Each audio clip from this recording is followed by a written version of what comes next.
When you think about racial equality and civil rights, which political party comes to mind? The Republicans or the Democrats?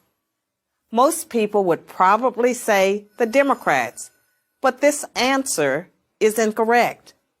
Since its founding in 1829, the Democratic Party has fought against every major civil rights initiative and has a long history of discrimination.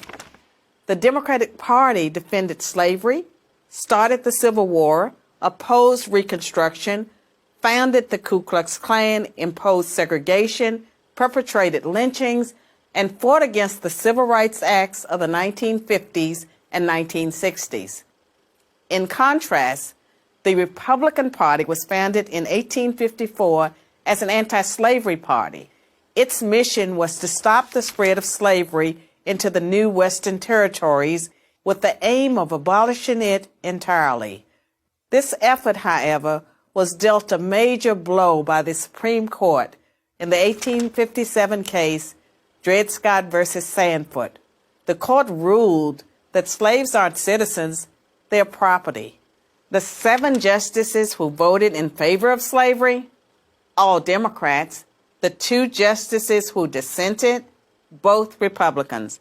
The slavery question was, of course, ultimately resolved by a bloody civil war. The commander-in-chief during that war was the first Republican president, Abraham Lincoln, the man who freed the slaves. 6 days after the Confederate Army surrendered, John Wilkes Booth, a Democrat, assassinated President Lincoln. Lincoln's vice president, a Democrat named Andrew Johnson, assumed the presidency. But Johnson adamantly opposed Lincoln's plan to integrate the newly freed slaves into the South's economic and social order.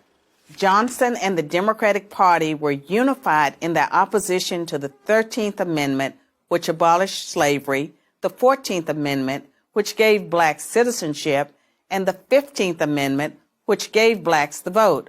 All 3 passed only because of universal Republican support. During the era of Reconstruction, federal troops stationed in the South helped secure rights for the newly freed slaves. Hundreds of black men were elected to Southern state legislatures as Republicans, and 22 black Republicans served in the U.S. Congress by 1900. The Democrats did not elect a black man to Congress until 1935. But after Reconstruction ended, when the federal troops went home, Democrats roared back into power in the South. They quickly reestablished white supremacy across the region with measures like black codes, laws that restricted the ability of blacks to own property and run businesses, and they imposed poll taxes and literacy tests used to subvert black citizens' right to vote. And how was all of this enforced? By terror, much of it instigated by the Ku Klux Klan, founded by a Democrat, Nathan Bedford Forrest. As historian Eric Foner, himself a Democrat, notes, in effect, the Klan was a military force serving the interests of the Democratic Party.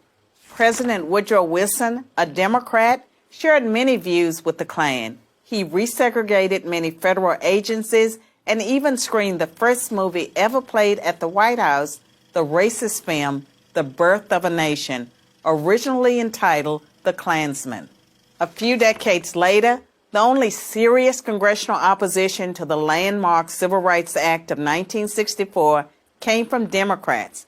80% of Republicans in Congress supported the bill, less than 70% of Democrats did.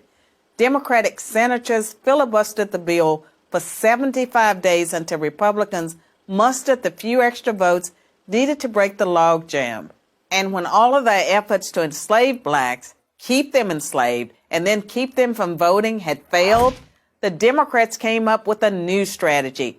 If black people are going to vote, they might as well vote for Democrats, as President Lyndon Johnson was purported to have said about the Civil Rights Act. I'll have them voting Democrat for 200 years.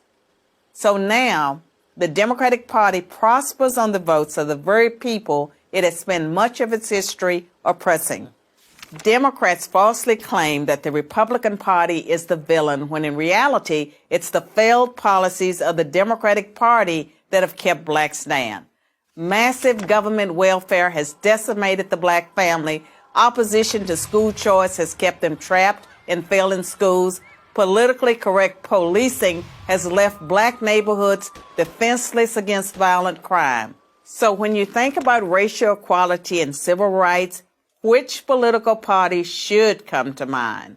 I'm Carol Swain, professor of political science and law at Vanderbilt University for Prager University.